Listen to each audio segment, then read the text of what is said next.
Hey guys, my name's Molly. Thanks for tuning in. I'm so glad you're here. Welcome to my first YouTube video. So I'm a student studying clinical nutrition and nutritional science at Boston University. I'm super excited to be starting this channel and sharing all these health and wellness tips that have truly made such a difference in my life.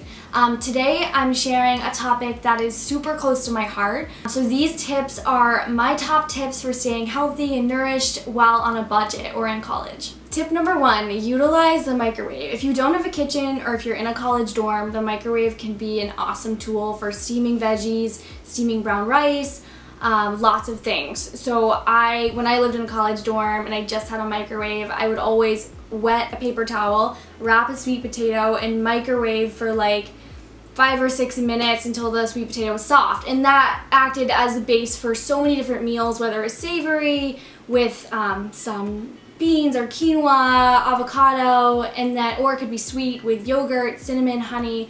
You can go so many places with a sweet potato. Tip number 2, invest in a mini blender. So I know this might be against dorm rules if you're still in the dorm, but it's definitely worth it. So if you struggle to get your veggies in throughout the day, getting a mini blender or a regular sized blender if you're off campus and you have space is definitely worth it. My daily kind of green smoothie, I throw in spinach, kale, berries, chia, almond milk, and I'll link the recipe for that below. Tip number 3, have lots of different flavors, seeds, spices on hand to spice up your meals when things get a little bit boring. So spices might seem a little bit more expensive up front, but they go a long way.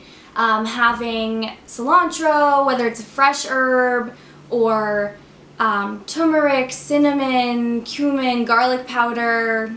It just can add so much flavor to your meals in your salads, your bowls, when things get a little bit mundane. And when your food tastes good, that will encourage you to keep cooking at home and saving money. Tip number 4, have plenty of Tupperware and containers to bring your meals on the go. So in college, we're constantly on the go, class to class, going to work. So having these tools, these kitchen essentials of the cutting board, knife, Tupperware to help you get started is definitely important. Tip number 5, yogurt bowls. So this might seem pretty obvious, but yogurt bowls come in handy whether it's a quick breakfast or a snack. My favorite yogurt is Forager's Cashew-gurt. It's actually made from cashews. And I love topping it with frozen berries, homemade granola, and I'll post my homemade granola recipe down below. Chia, nut butter, it's tons of fiber, protein to help keep you full throughout the day.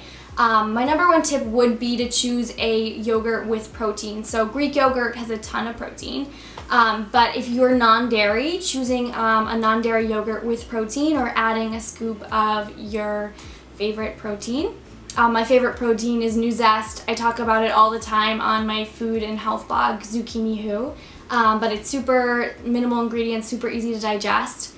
And my other tip for this would be frozen berries. So frozen berries are a lot cheaper, and you don't have to worry about them going bad. You can just keep them in your freezer, whether it's throwing them in a smoothie or your yogurt bowl or your overnight oats. So for my next tips, I'm going to share my favorite quick and easy breakfasts that are super cheap and super easy to take on the go. Tip number 6 would be overnight oats. This has saved me so much time in college, just prepping overnight oats the night before, taking it to class. I eat this at any time of the day. You don't have to stick to just like breakfast foods for breakfast or a snack, or I've definitely thrown this in my bag for night classes.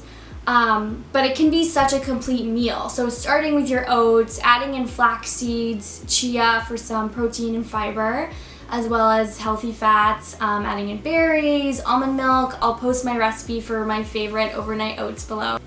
Tip number 7, buying pre-cooked grains is super helpful if you don't have a kitchen. So you can get these at Trader Joe's. Just pre-cooked quinoa or brown rice, throwing it in a salad or putting an egg on top of it with some avocado.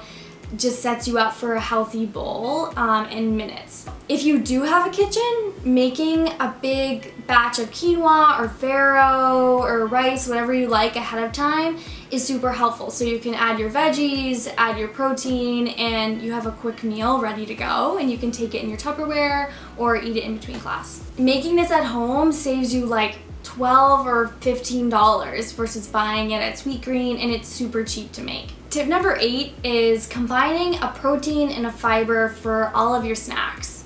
It's really important to combine protein and fiber to help balance your blood sugars and keep you full and satiated throughout your day. A few examples of my favorite fiber and protein filled snacks are yogurt with some granola, maybe a fruit with some almond butter or peanut butter, as well as dried edamame or dried chickpeas with some dried fruit. Tip number 9, make your own snacks and plan ahead. So packing your own snacks and packing your own meals saves you so much money. Throw it in your Tupperware, throw it in your bag, and you'll always be prepared and never go hungry. It's really important to never go 3 or 4 hours without a meal or a snack to keep your blood sugars regulated and your energy levels sustained. And this will prevent you from going into like a 7-Eleven or a convenience store and wasting money on a granola bar when you have these snacks already with you or at home. And I will link below my favorite pre-made snacks. So I have a recipe for crunchy chickpeas, kale chips, homemade granola bars, all that stuff will be linked below. So that's it for today. I hope these tips help you stay healthy and nourished while in college or on a budget. These tips have really made a difference in my life, and I'm super excited to share them with you. Feel free to comment below any questions you have about nutrition, meditation, going to school, studying dietetics, anything like that. We'll be doing a future Q&A video. And thanks so much for watching. Feel free to like and subscribe, and we'll see you next week.